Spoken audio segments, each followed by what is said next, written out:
What does it take to do the impossible? What does it take to achieve paradigm-shifting, never-seen-before breakthroughs consistently? And I thought as a way of kind of introducing this topic and introducing today, I would start off talking about where I started with this question. I came to this question of impossibility through an unusual door. I walked in through the door of journalism. And in the early 1990s, when I became a journalist, action and adventure sports were a really hot topic.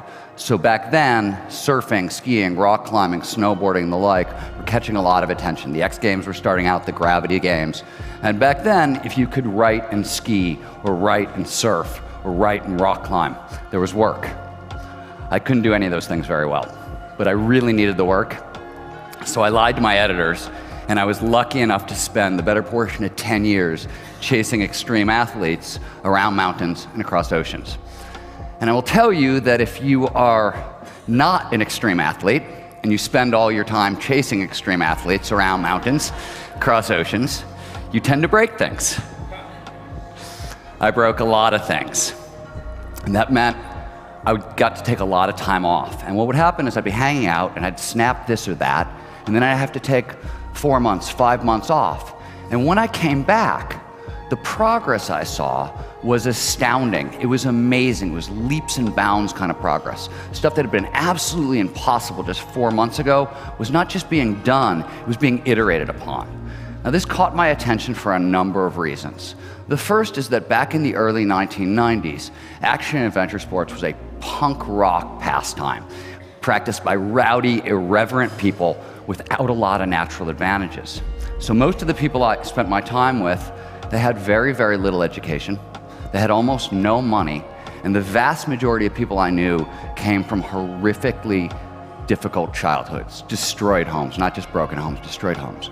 And yet here they were, on a regular basis, reinventing what was possible for our species, right? Extending the limits of kinesthetic possibility. I'm not going to linger too much on action sports today, but I just want to give you one quick example so you know what we're talking about. So surfing is a very old sport, dates back to 400 AD. And from 400 AD until 1996, progress was really slow, incremental at best. 25 feet was the biggest wave anybody had ever surfed. And above that, everybody believed it was impossible. There were physics papers written about how it's impossible to paddle into a wave over 25 feet and impossible to surf a wave over 25 feet. As you can see from this photo, today, less than 2 decades later, surfers are routinely pulling into waves over 100 feet tall. This caught my attention. What the heck was going on, right? But I also knew, because I had broken 82 bones at that point, that if I didn't take my question out of action sports and into other places, I was probably going to kill myself. So that's what I did. And I really took this question pretty much into every domain imaginable. And I wrote a lot of books around these topics. So in Tomorrowland, for example, I focused on those maverick innovators who turned science fiction ideas into science fact technology, who did the impossible of literally dreaming up the future. In Bold, I looked at upstart entrepreneurs, Larry Page, Jeff Bezos, Elon Musk, people who had built world-changing and possible businesses in near record time. In Abundance, the book that Vishen mentioned, teamed up with my good friend Peter Diamandis, and we looked at small teams and individuals who are going after grand global challenges, things like poverty, or healthcare, or energy scarcity, or water scarcity. These are things that just a few decades back had been the sole province of large corporations and big governments, and yet here were individuals tackling these impossible challenges.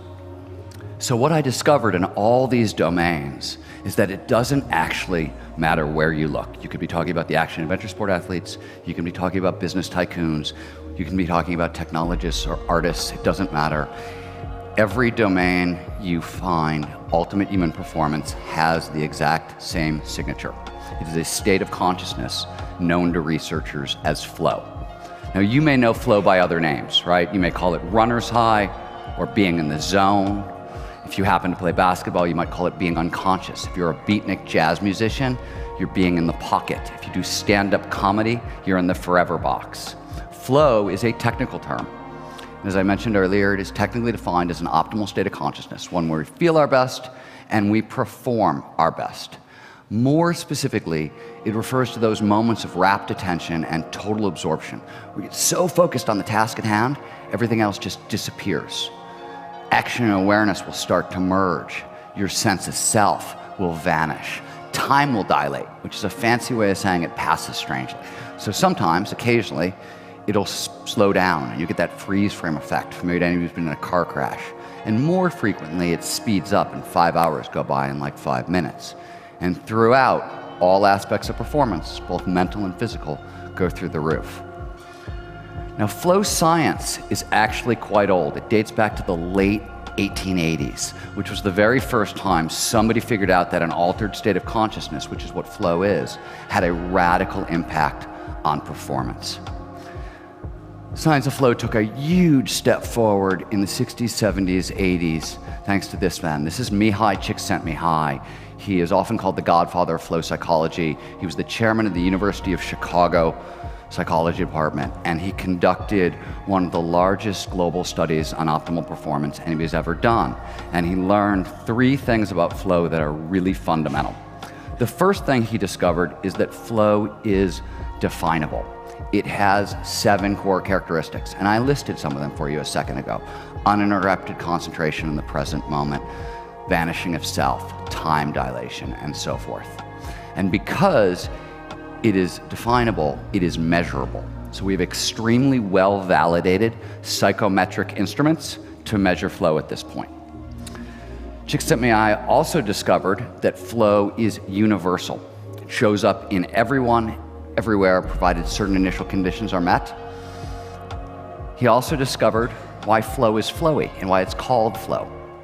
So in his giant study, ran around the world talking to people saying, hey, tell me about the time in your life when you feel your best, you perform your best. And the vast majority, tens of thousands of people said, you know, when I'm at my best, I'm in this state and every idea, every action, every decision flows seamlessly, perfectly, effortlessly from the last. So flow is actually a phenomenological description. It's how the state makes us feel. Interestingly, for the state to make us feel flowy, right, underneath that, you actually get a really good shorthand definition of what flow is. For every action, every decision to lead seamlessly, perfectly, effortlessly to the last, flow has to be as close to near-perfect, high-speed, creative decision-making as we can get. So that's a quick shorthand way of thinking about what flow actually is. Final thing that Csikszentmihalyi discovered is that flow is fundamental. Flow is fundamental to well-being and overall life satisfaction. In fact, in his study, he found that the people who score off the charts, highest in the world for overall life satisfaction and well-being, are the people with the most flow in their lives. So after Csikszentmihalyi was done with this kind of foundational work, the next question researchers turned their attention to was, all right, so this is optimal performance. Great. How optimal? What are we talking about? Turns out, pretty optimal. What we now know in athletics, for example, is pretty much every gold medal or world championship that's ever been won, there's a flow state at its heart. We know that flow in the arts, in technology, in science, accounts for significant progress, major paradigm shifts, usually a flow state at the heart. In business, we have some of the most compelling data. So McKinsey, the global consultancy, did a 10-year study, and they found that top executives in flow are 5 times more productive than out of flow. 5 times more productive is 500% more productive. It means you could go to work on Monday, take Tuesday through Friday off, and get as much done as your steady-state peers. Interestingly, 2 days a week in flow, you are 1,000% more productive than the competition. So think about this for a second. We work with a lot of top organizations, a lot of top businesses that are now starting to incorporate flow into their fundamental DNA.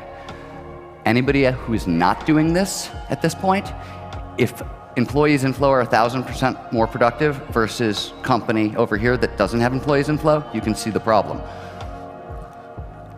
After this work on how optimal got done, the next question researchers turned their attention to is, where is this coming from, right? And here we've got a huge boost from technology.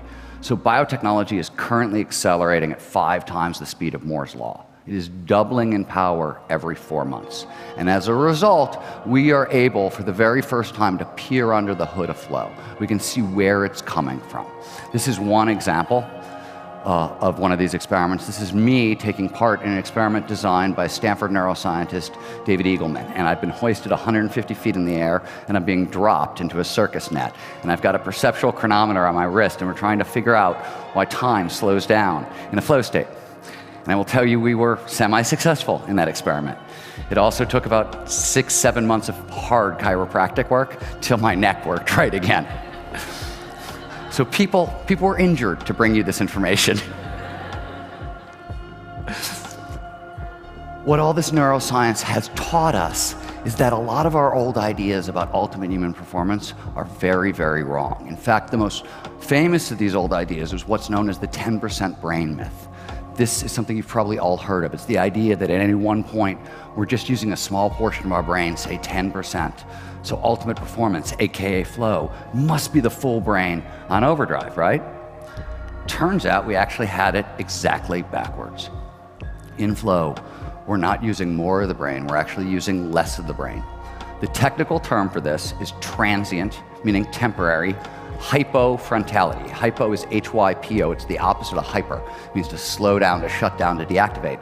And frontality is the prefrontal cortex, right? The part of your brain that's right back here. Now, this is an extremely powerful part of your brain.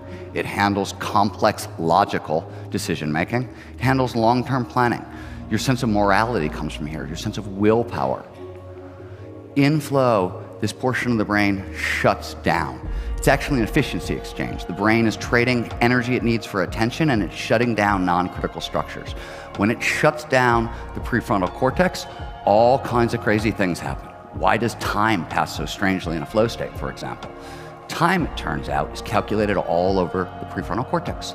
And as parts of it wink out, you can no longer separate past from present from future. We're plunged into a state researchers talk about as the deep now. Now, the deep now has a huge impact on performance.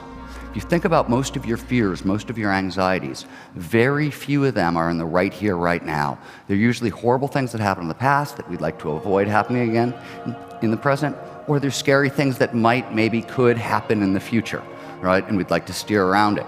When we end up in the deep now, when time gets shut down in a flow state, anxiety disappears. Your stress hormones flood out of your system. The nervous system actually resets at this point. Same thing happens to your sense of self. So self is actually a network. It's a bunch of different structures in the prefrontal cortex that are linked together. And like any network, as parts of it start to wink out, the network collapses.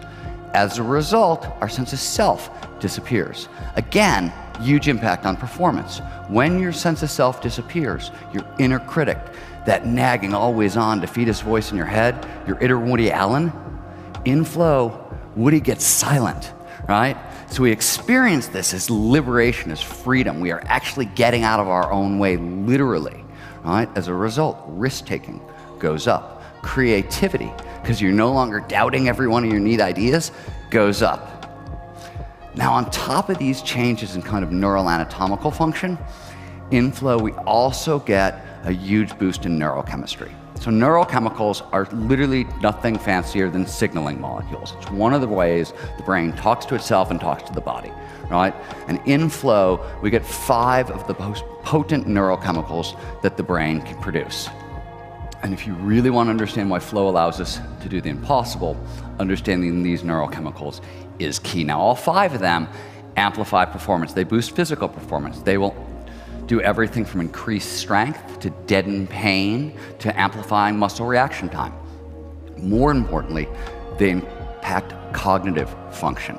And if you really want to understand how flow can help us do the impossible, you need to understand how the state impacts the 3 sides of the high performance triangle, and more specifically, how these 5 neurochemicals impact the 3 sides of the high performance triangle, and that's motivation, creativity, and learning.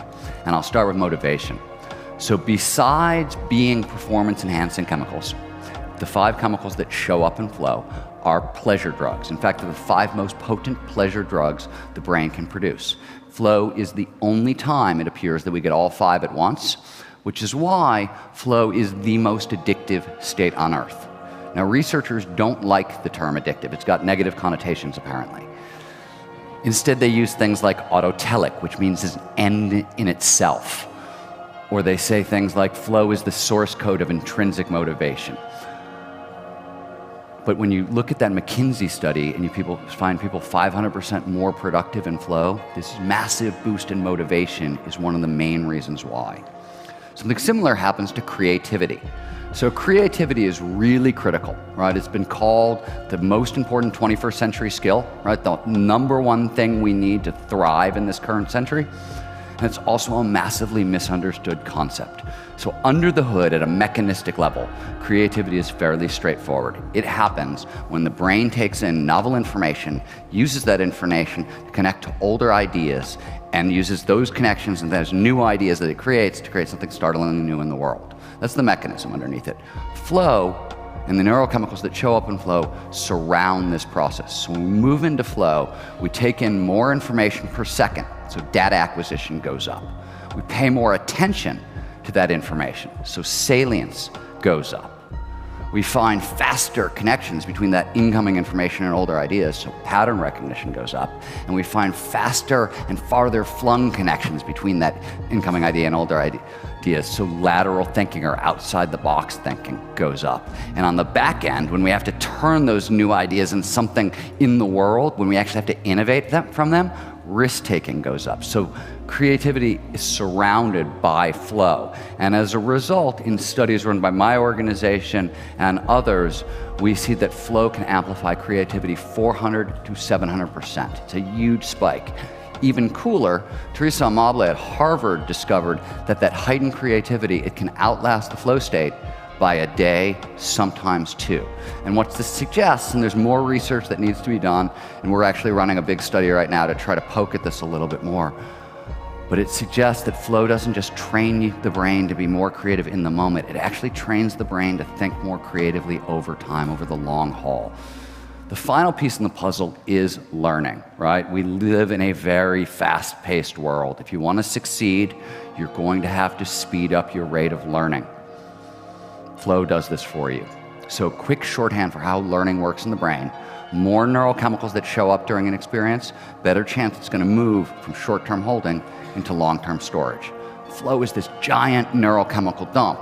As a result, in studies run by the US military on radar operators and snipers, they find that learning rates in flow will increase 470%.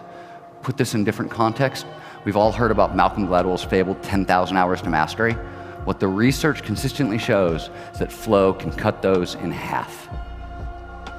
Now, the really good news, and this is a lot of the work the Flow Genome Project has helped pioneer, is that what we now know is that flow states are hackable.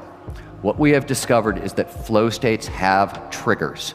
These are preconditions that lead to more flow. There are 20 of them in total, and I'm going to talk about all of them in a second, but the first thing you need to know is the most obvious. Flow follows focus. It can only show up when all of our attention is focused in the right here, the right now. So that's what most of these triggers do. They drive attention into the now. As you can see, there are 20 of them, and they come in two flavors. So there are individual triggers. What does it take me to get into a flow state? And then there are group triggers. This is what creates a group flow state, a shared collective version of flow. And we've all had experiences with group flow. Sung in a church choir, played in a band, gone to Burning Man, taken part in a phenomenal brainstorming session where ideas are just flying off the wall. Seen a fourth quarter comeback in football, right? If you saw what the Patriots did to the Falcons in the last quarter of the Super Bowl last year, perfect example of what group flow looks like in action. So all 20 of these triggers, individual and group, all drive attention into the now. For example, the first of the individual triggers, passion. We hear a lot about passion these days. It's one of these great buzzwords, very mystical. The only reason passion matters, why passion matters, is we pay more attention to those things we believe in. Which drives flow, and flow drives performance. Risk.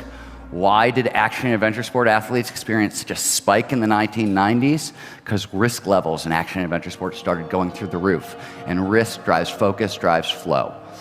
So, interestingly, if you're interested in applying these triggers in your life, There's a lot of different ways to do it. And I'm going to talk about flow in organizations a little bit because I think it's a more interesting topic.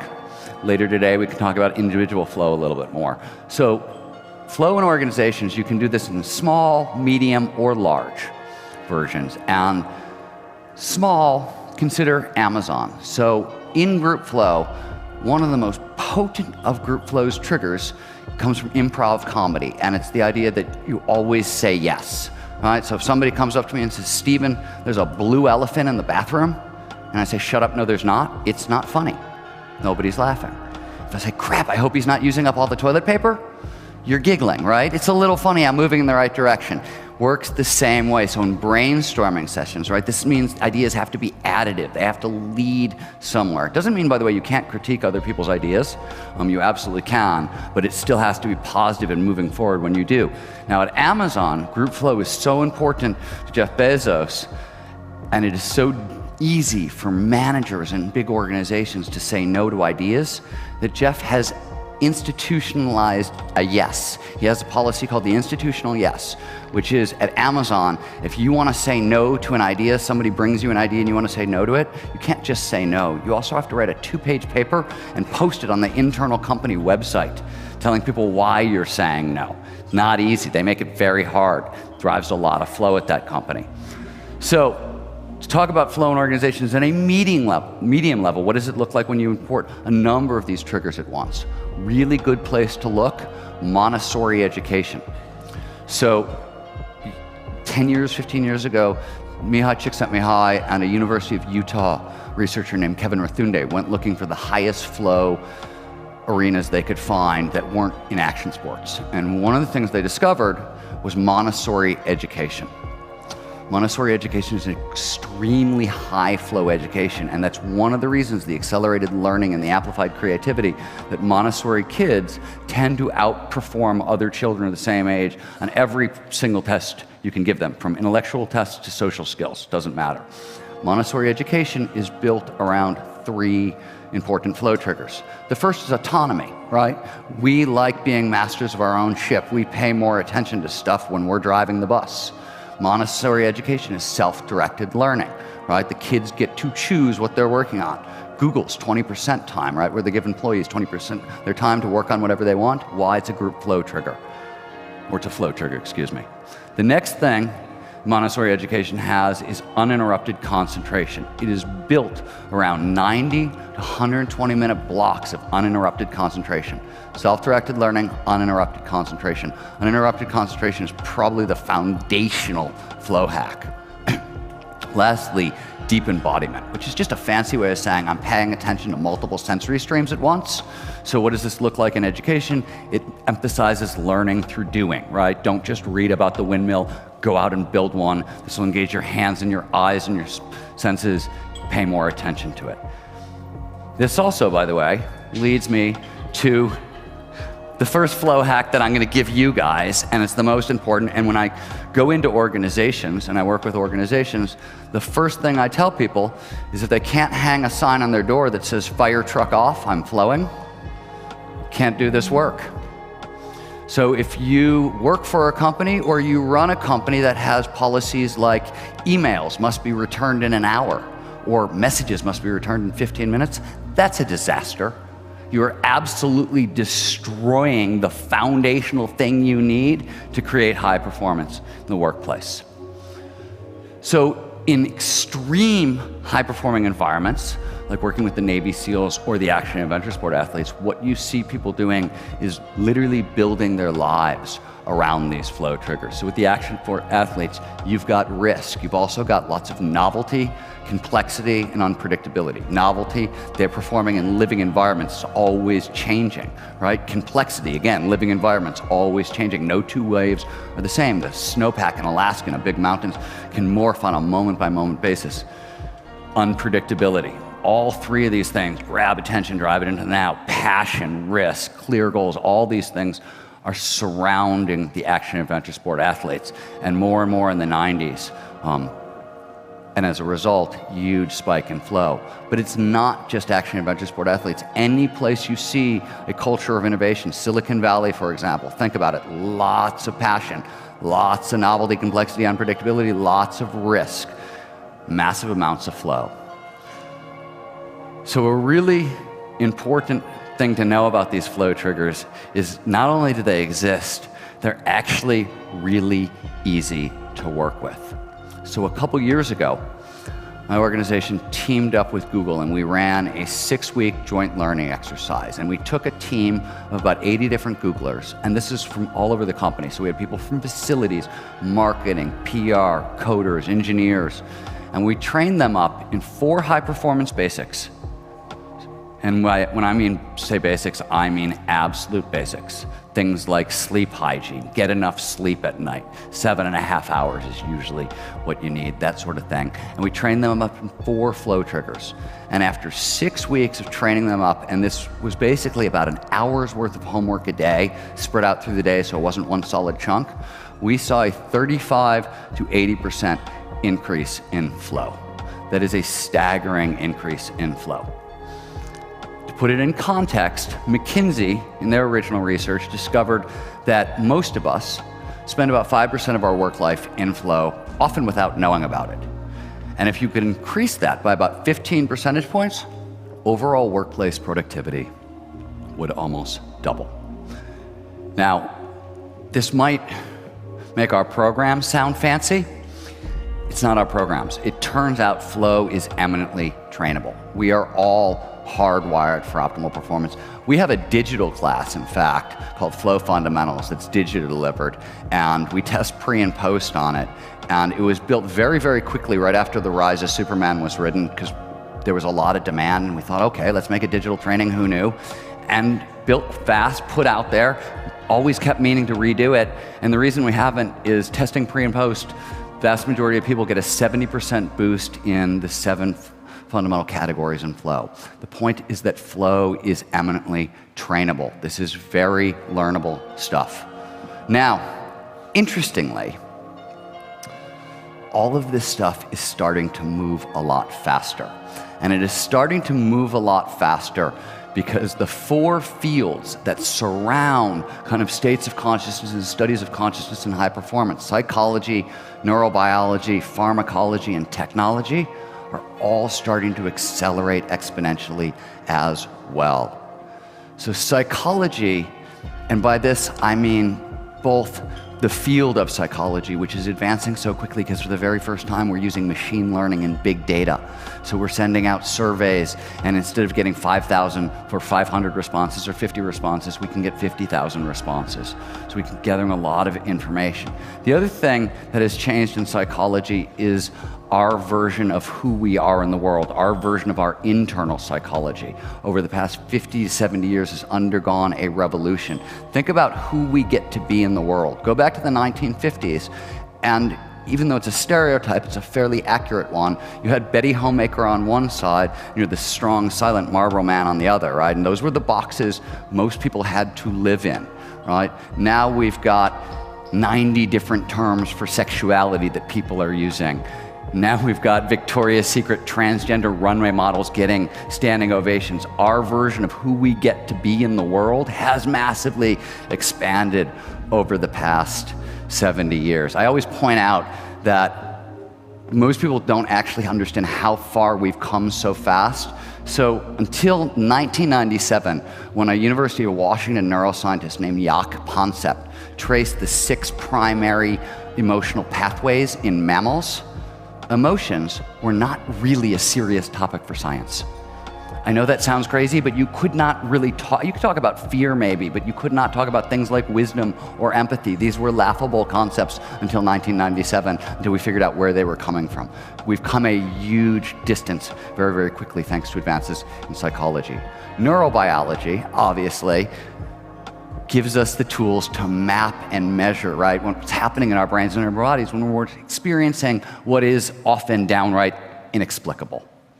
Pharmacology is giving us a whole new suite of tools that are allowing us to experience some of these states nearly on demand, right? These states of consciousness for thousands of years were very rare, fleeting occurrences that happened maybe sometimes if you got lucky. Now, we can get them through pills very, very quickly.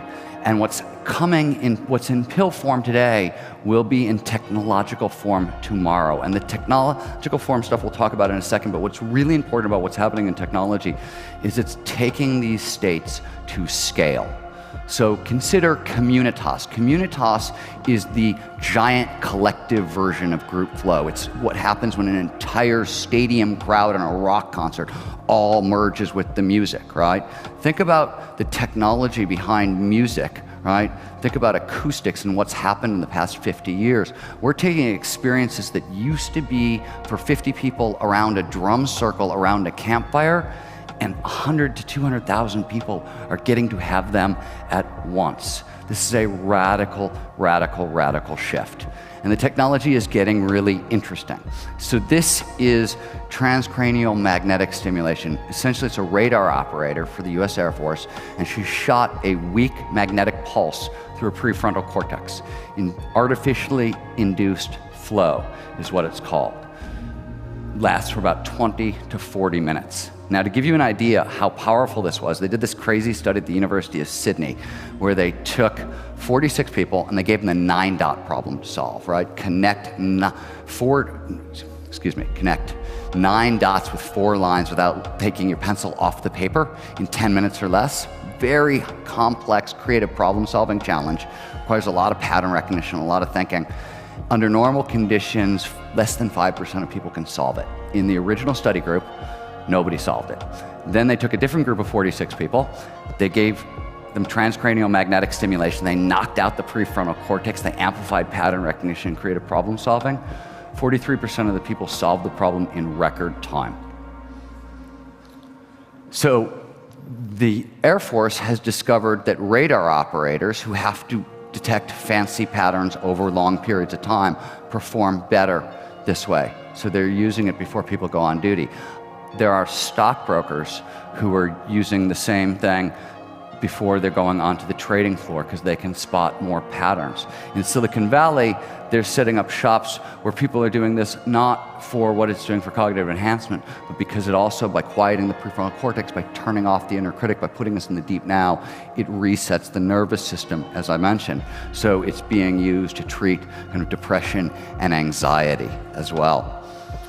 Another thing that's happening is we're getting a lot faster at this stuff, right? So back in the 1990s, University of Wisconsin neuroscientist Richie Davidson discovered that Tibetan Buddhists who had 30,000 hours of cushion time, right, could put their brains in a really radical state of consciousness, the brainwaves of which are very similar to flow.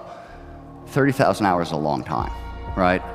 I don't have 30 hours. I rarely have 3 hours. 30,000 hours is 3 decades worth of work. So it's not really practical advice for most of us in the real world.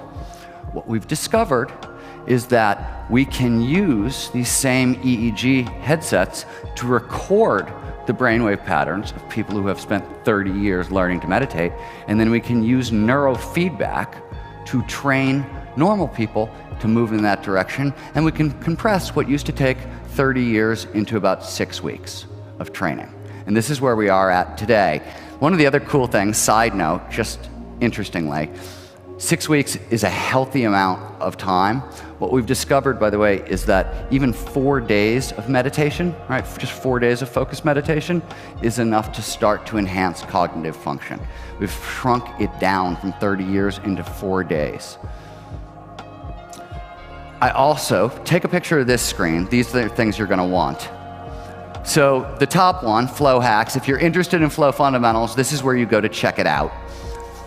The bottom one is the website of the Flow Genome Project. So if you go there, there is a free flow profile on the landing page. Anybody can take it, and it is a traitology. It basically says if you're this kind of person, you'll find more flow in these directions.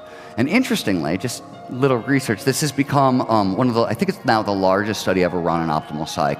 About 80,000 people have taken it. And when we first launched it, we were really sure that the vast majority of our respondents who had the most flow in their lives and where it would show up, we thought we were going to look at performing artists and action adventure sport athletes. We were absolutely certain that was the way it was going to come out. Everything else would have been ridiculous. Turns out, no. Turns out the vast majority of people find flow doing knowledge work, using their brain, being creative, architecture, coding, writing, probably what most people in this room do all day long, every day. So I want to tell you why I think all this information matters so much. And to do that, I have to explain this number, 3 minutes, 59.4 seconds. So that is the amount of time it took Roger Bannister to run the world's first 4-minute mile, right? And when he did this, it was an absolute impossible. In fact, there were op-eds in the New York Times written by doctors who said, you know, besides having a ticker tape parade waiting for Bannister at the finish line, we're going to need a hearse. So people thought it was going to kill him. It also took forever to run this first 4-minute mile. If you look at mile times, they dropped about a quarter second a decade for 60, 70 years leading up to it. But Roger Bannister runs the first 4-minute mile, and then a month later, somebody breaks his record. A couple months later, somebody else breaks his record. In fact, within 10 years, teenagers had broken that record. So you got to ask yourself, how is that possible? All right? The physical challenge, which took us forever, 70 years to get to, it didn't change. Right? Running a sub 4-minute mile still requires running a sub 4 mile. All that changed is the frame, the mental frame we built around the task. What used to be impossible was suddenly viewed as possible, and that somehow made it a whole lot more possible. This is known to researchers as the Bannister effect. And what it really is an extremely tight coupling between the mind and the body, right? You have to believe you are capable of achieving the impossible before you can actually achieve the impossible. There's just no other way around it.